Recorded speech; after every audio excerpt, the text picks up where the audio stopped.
Duke Mark picks me up and asks Elphias why he brought me here. Elphias, with that sharp look in his eyes, turns to Princess Amelia and asks what she thinks of me. Her expression instantly changes. She looks shocked when she sees me, then asks about me. Duke Mark explains where he found me and what condition I was in, telling everything honestly. Princess Amelia says she senses something strange about me. She adds that it might even be dangerous. Hearing that, I'm totally stunned. What should I do now? But Duke Mark's reaction is completely unexpected. He jokes that I am extremely dangerous. So dangerous that I've taken him hostage, because I'm way too cute and precious to him. My cheeks heat up right away. I try to hide my face with my paws and meow. This is so embarrassing. But Princess Amelia seems surprised by my voice. She says it sounds like a young lady's. Duke Mark thinks she's complimenting me, and he keeps going. He says I'm so friendly that no one would believe I was ever astray. Then he complains, saying, His Highness the Unfaithful once called me an ugly cat. Princess Amelia turns to me and asks, Who's this unfaithful highness? Of course, I meow loudly. It's the guy tricked by my stepsister, the 7th prince. Duke Mark looks awkward, but adds that it wouldn't be proper to name him directly. He just says it's about Lady Mary's ex-fiancé. Then suddenly, Princess Amelia asks for permission to borrow me for tomorrow. She promises to treat me kindly and return me before nightfall. Duke Mark immediately asks her why. She explains that she senses something strange in me, something not quite cat-like. She wants to investigate further at the Crystal Knights headquarters. She says maybe I know something about what happened at the Dellaren estate. She reaches her arms out to carry me, but Duke Mark still looks unsure. He says he doesn't mean to doubt her. She's the leader of the Crystal Knights after all. Then, he hugs me. Gently, warmly. Does he really treasure me that much? Enough that he doesn't want to hand me over, even to Princess Amelia? In his arms, I feel moved. I meow softly, telling him I love him. Then, I jump into Princess Amelia's hands without hesitation. Duke Mark gasps, eyes wide. Princess Amelia catches me and looks at me kindly. She asks if I'd come with her to the royal capital tomorrow.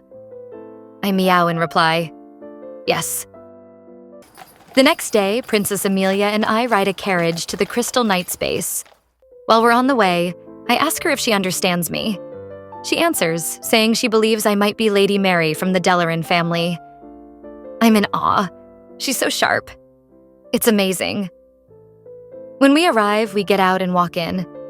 She asks me if I know the legend of the ancient emperor and the Crystal Knights. Of course I do. I meow. She tells me it's not just a fairy tale. It's real. The Crystal Knights didn't stop with the emperor's fall. They've been searching for the emperor's daughter's descendant, who supposedly carries a cursed seal passed down through her bloodline. Even after all these centuries, the knights continue their mission to find the seal and bury the curse forever. She asks if I know anything about the seal. I think hard. I honestly don't know much about Emily's stuff. I've never seen any kind of seal. I shake my head. No.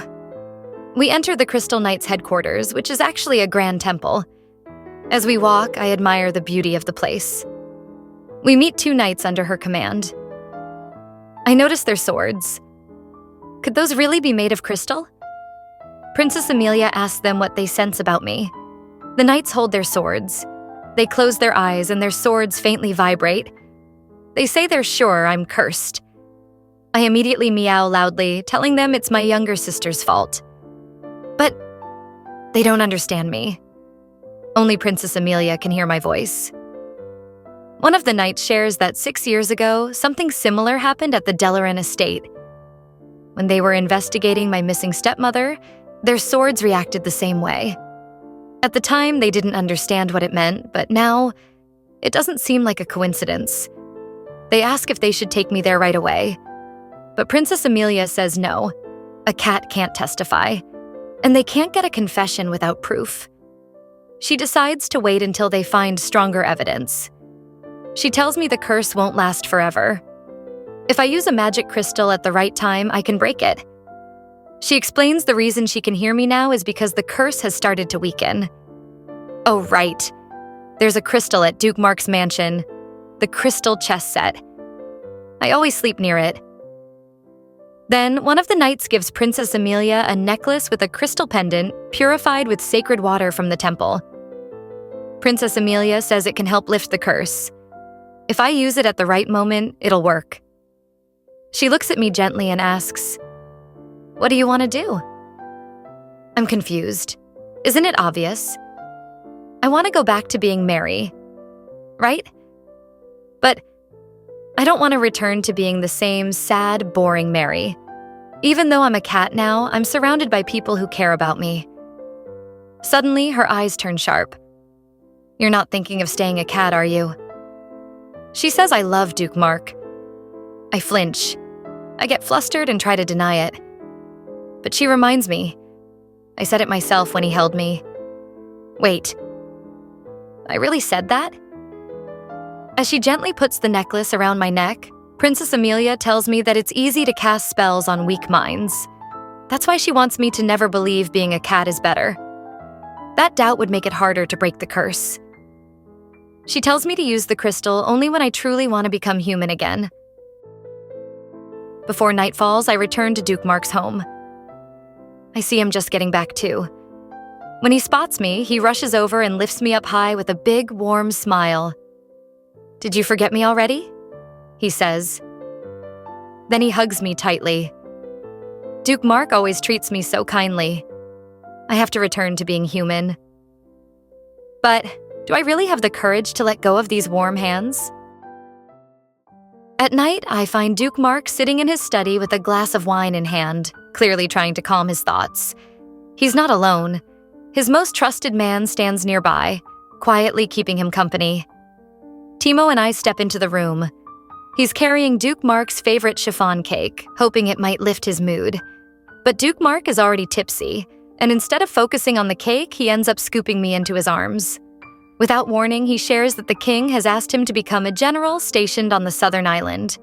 He says he's against it, especially now that he's just getting his porcelain business off the ground. He doesn't want to go, but at the moment, he has no real excuse to say no. The only way out would be if he got married, but he refuses to marry just anyone. He says it wouldn't be fair to the woman, being chosen only to escape a duty he doesn't want. Hearing this, I press my head against his chest. I want to tell him not to leave. I meow and meow, desperately trying to make him understand how much I don't want to lose him. But, as always, he doesn't understand.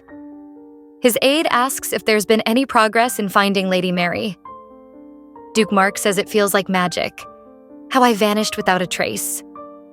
He pulls a small candy wrapper from his pocket and says it's the only connection he has left to me. That candy, the bonbon, I gave it to someone at the party. Only one person. My heart skips a beat. I can't believe what I'm hearing. He talks about seeing me at the tea house too, how he used to watch me from afar, not knowing who I was. He says he couldn't take his eyes off me, just watching how happy I looked while sipping my tea. I had no idea he noticed me at all. Then he mentions seeing me with Maxis. How sad it made him feel. But when the rumors came that our engagement was broken off, he admits he felt a sense of relief and guilt for feeling that way, because he couldn't stand the idea of me being with someone else. And then he confesses. That's when he knew. He had fallen for me. I listen, frozen. Is he really saying all this about me? He shares how overjoyed he felt when my father, Viscount Dellaren, offered a marriage proposal. He accepted right away, thinking it was fate. He didn't expect to see me again so soon, especially not at the grand soirée. He remembers leaving a note in the parlor and later seeing someone had replied to it in beautiful handwriting. The next day, he learns that person was me. But knowing I was afraid of him, he hid instead of saying anything. And now, it all makes sense. The horse brooch, the red cloak. I remember that day. I was panicking so much I didn't even realize.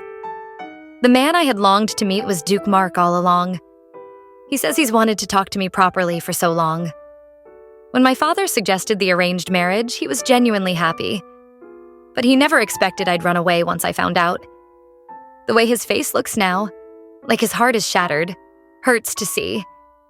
If only I'd known back then how he truly felt. Maybe we could have had a future together. He gets up and admits he was too confident.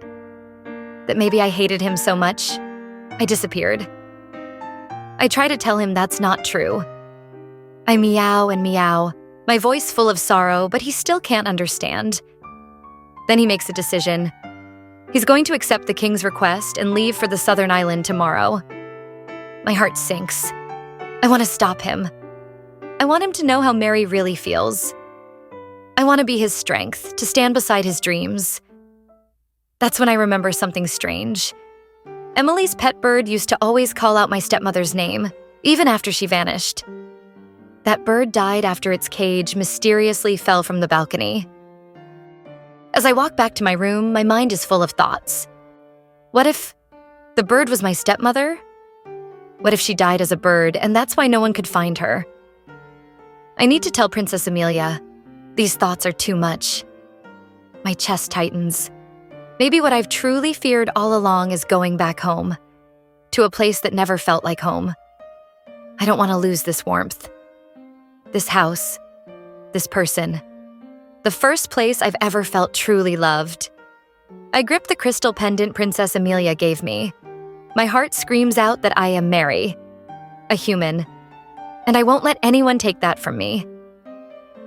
As I stare at the gem that's come loose from the chain, something clicks in my soul. When I become human again, there are so many things I have to do.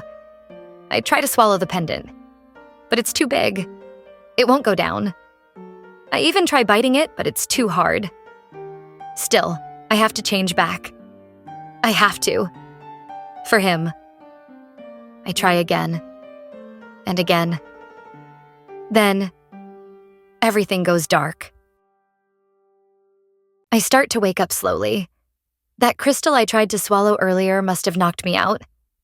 My head feels heavy and everything is still a bit hazy. Suddenly, Duke Mark walks into the room and sees me. But then I notice his expression. He looks completely shocked. What's with that look? Is he just now realizing how ugly the cat he took home really is? Ugh, the way he's staring, it's honestly so embarrassing. But then, panic flashes across his face. He tells me not to move, urgently. He grabs a blanket, quickly wraps me up, and scoops me into his arms. I'm so confused. Why is he acting like this? He carries me carefully and mutters something about not resisting, for both our dignity. What does that even mean? What is he seeing? I meow, trying to ask, but his eyes flicker with uncertainty. He stares at me with both hands holding me close, whispering my name. Chichi. He starts wondering out loud if it's just the alcohol messing with his head. Is he hallucinating? Still holding me, Duke Mark walks us into a grand bedroom and gently places me on the massive, elegant bed. He tells me to stay here tonight. As he rubs his forehead, he mutters something about hallucinations and needing rest, clearly blaming the wine. The next morning, Timo wakes me up. I'm still trying to figure out why Duke Mark suddenly gave me this luxurious room. Then it hits me. The crystal pendant. But before I can look for it, Timo walks in holding the necklace and gently puts it back around my neck, saying I should take good care of it. It's a gift from Princess Amelia. I'm so relieved. Thank you, Timo. We head to Duke Mark's chamber where he's getting dressed to meet the king. When I see him, I freeze. He's wearing formal attire, richer and more refined than usual. He looks stunning, absolutely breathtaking. Timo asks if he really can't refuse the king's request, but Duke Mark just quietly apologizes. My heart clenches. I can't let him go to the southern island. I rush forward and bite the hem of his trousers, trying to stop him from leaving. He crouches down, gently touches my face, and promises to return soon. But as I watch him walk toward the door, I feel it deep inside. I don't want to be apart from him. Not like this. One more time, I take off the crystal necklace. I think of all the kindness he's shown me, all the warmth. I want him to know how I truly feel. I want to tell him that I didn't fall in love with the rumors, but with him. The real him. I love him with all my heart. With that resolve burning inside me, I bite down on the pendant and force myself to swallow it.